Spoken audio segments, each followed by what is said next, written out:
बच्चों, एक विशेष तथ्य है,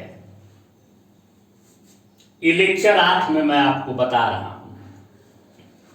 ये तथ्य ये है, यहां लिखे हुए हैं आपका समय बचाने के लिए, कि यदि कोण समान बना रहता हो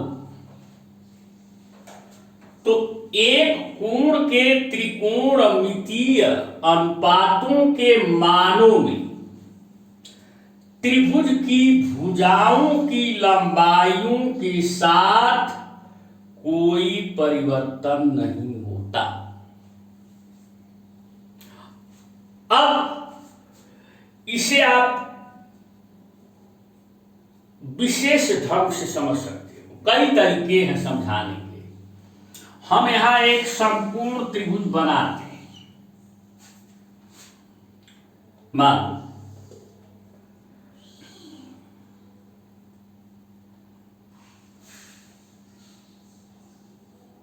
ए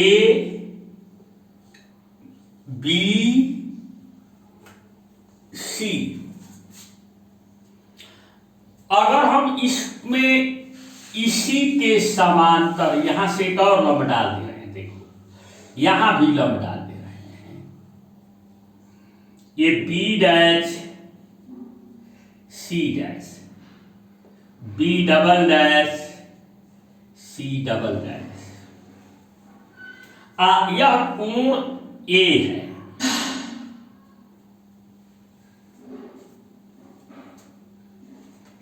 तो अब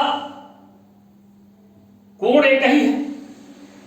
अब ये तीनों रेखाएं समांतर हैं, तो ये भी 90 अंश का कोण है। देखिए ये भी इसी आधार पर ये सभी लंब हैं, ये भी 90 अंश का कोण है, ये भी 90 अंश का कोण है। तो समकोण त्रिभुज A B dash C dash, अगर आप त्रिकोणमितीय अनुपात कोई भी लें, हालांकि त्रिकोणमितीय अनुपात है साइन, कास, टैन, कॉट, सेक, कोसेक, 6 अनुपात है। आप एक अनुपात को ही देखिए, जैसे टैन ही ले लीजिए, टैन। तो अब समकोण त्रिभुज A B dash C dash ले लेते हो, तो क्या होगा? कोण ए के सामने की भुजा लंब है बी डैश सी डैश बटे आधार A B. A B dash, यहां बी डैश लिखे हैं।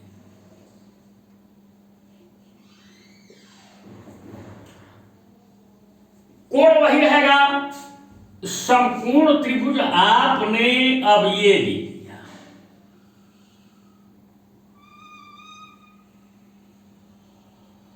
इसका नाम क्या है बच्चों? A B double dash C double dash. इसका बी डबल डैश वाला कोण 90 अंश है। तो फिर टैन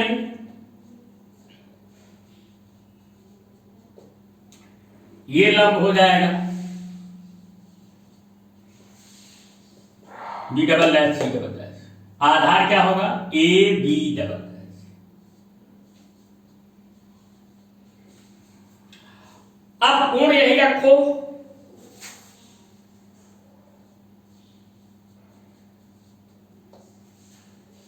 अब समकोण त्रिभुज ले लो ए बी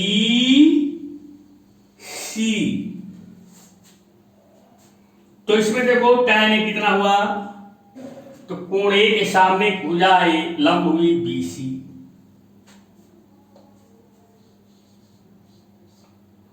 आधार क्या हुआ? A B.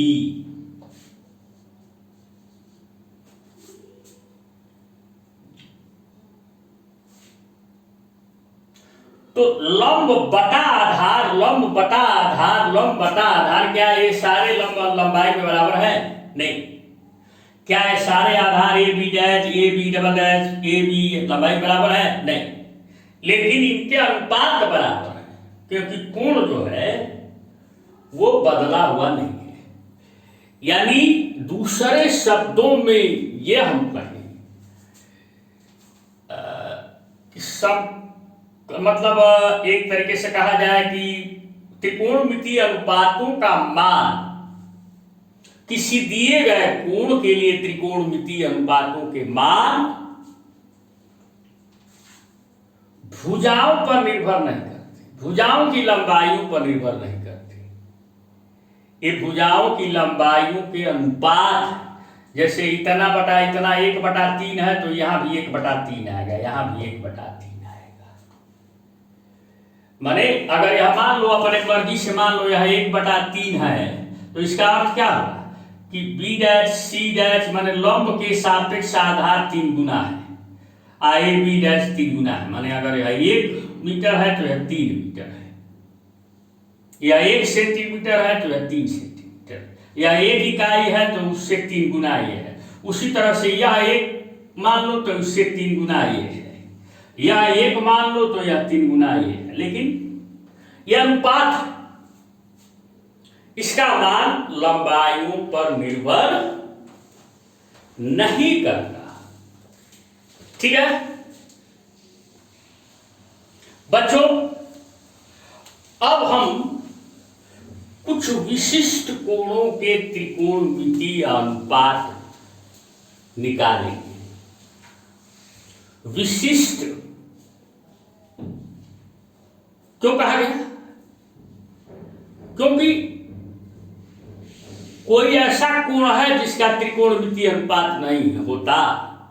अरे 1 अंश का भी होगा, 2 अंश का भी होगा, 3 अंश का भी होगा, 11 अंश का भी होगा, लेकिन हम कुछ विशेष कोणों के त्रिकोणमितीय अनुपात निकालें। इनमें 45 अंश के कोण के त्रिकोणमितीय अनुपात हम निकाल रहे हैं। मान लो एक समकोण त्रिभुज है ए बी सी और इसका कोण बी समकोण है, यानी 90 अंश का है। ए बी और बी सी ये दोनों भुजाएं बराबर हैं। ए बी बराबर बी सी, ये हमें ज्ञात है। एक कर्ण तो सबसे बड़ा होता है, बाकी कर्ण को छोड़कर समकोण त्रिभुज की जो बची 2 भुजाएं हैं ये आपस में बराबर। मान लो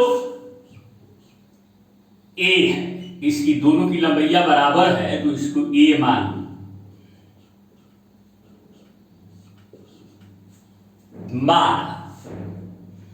माने ए बी की लंबाई कितनी है? ए और बी सी की भी लंबाई है ए। बच्चों 9th क्लास में तुम एक बात जानते हो कि यदि किसी त्रिभुज की 2 भुजाएं आपस में बराबर हों तो उनके आमने सामने के कोण भी बराबर होते हैं।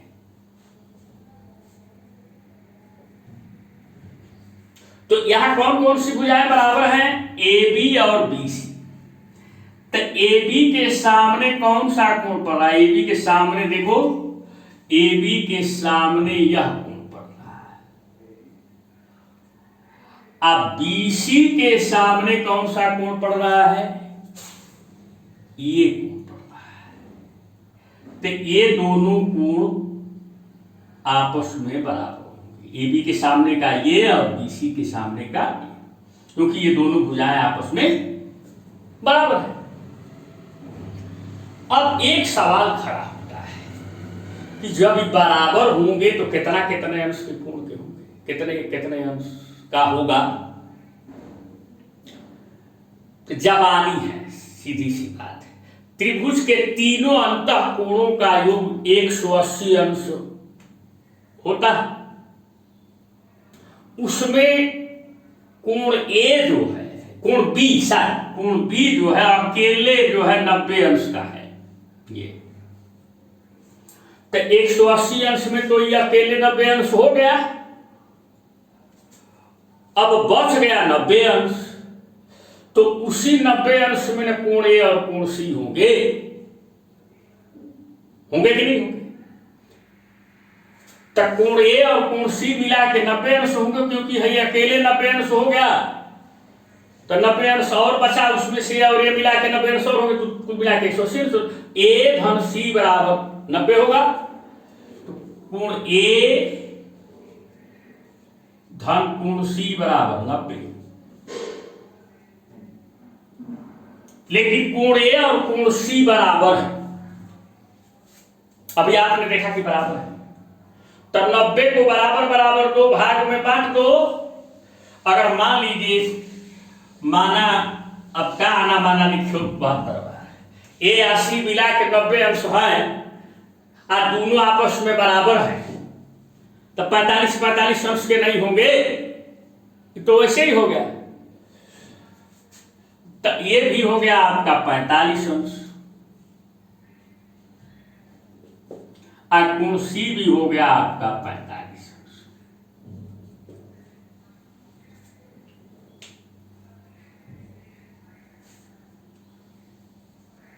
अब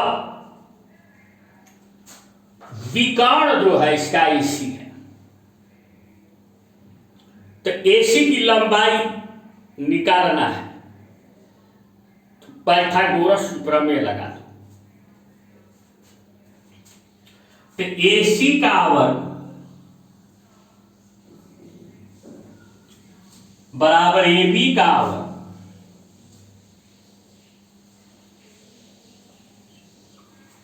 धन BC का वर्ग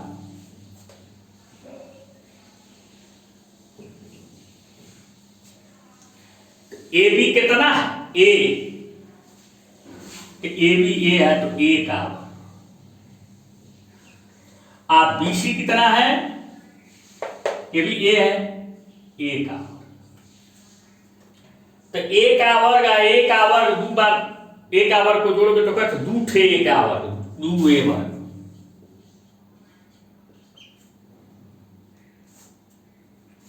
तो AC वर्ग बराबर दू ए वर्ग।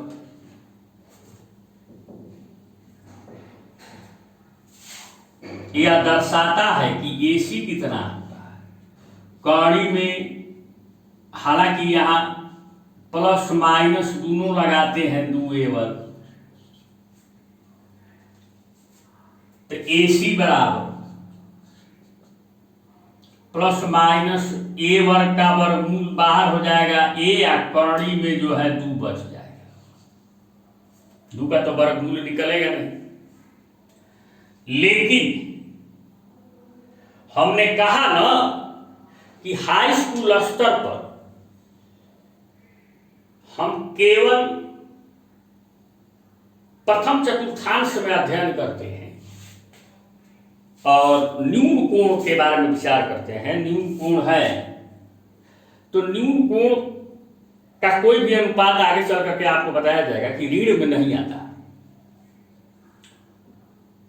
तो न्यून कोण का जब कोई भी साइन का, स्टैन का, सेक कोसेक कुछ ऋण में नहीं आता। न्यून कोण माने 90 अंश से कम।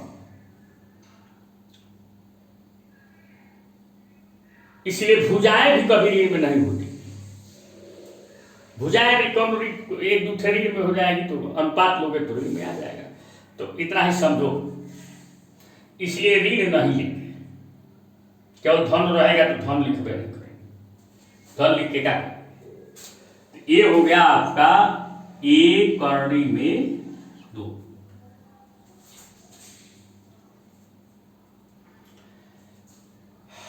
अब ये भी 45 अंश है, ये भी 45 अंश है, तो किसी एक ही 45 वाले कोणवा पर विचार करोगे तो है का छोड़ दे, चाहे कि इस पे विचार करो चाहे इस पे विचार करो, दोनों का अनुपात इसका निकालोगे तभी वही आएगा, इसका निकालोगे तभी यही आएगा।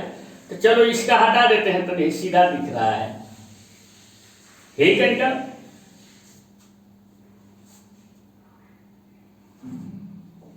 तो साइन 45, साइन 45 अंश का 45 अंश के सामने का भुजा BC लंब बटा कर्ण, साइन 45 अंश के सामने की भुजा BC कितना है, लंब A बटा कर्ण AC, ये कितना है, A कौड़ी में 2, तो A से कट जाएगा, कितना बचेगा, 1 बटा कौड़ी में 2, साइन 45 अंश का मान 1 बटा कौड़ी में 2 हो गया। काश 45,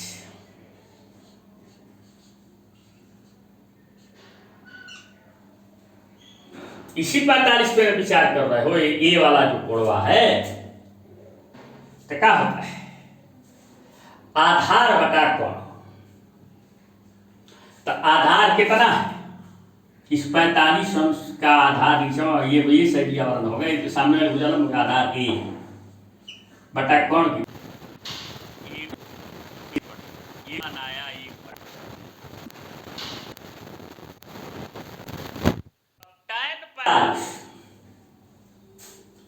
तो tan 45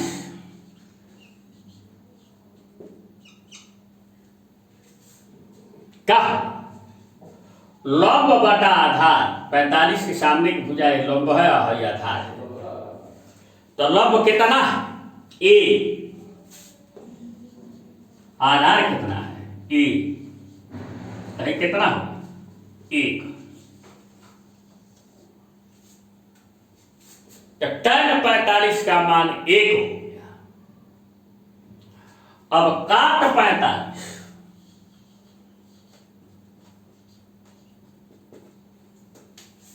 क्या आधार बटा लंब, तो आधार क्या है, A, लंब का है A, कट के भी 1 हो गया।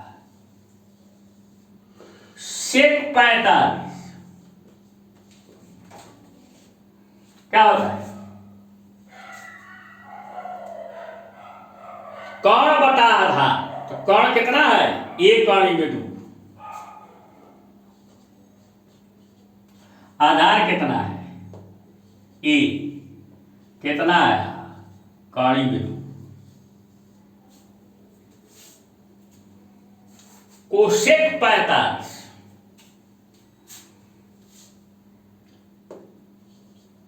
कोसेक 45, कर्ण बटा लंब कितना हुआ, 1 कौड़ी में 2 कटे 1, कट गया, ये भी कितना हुआ, कौड़ी में 2।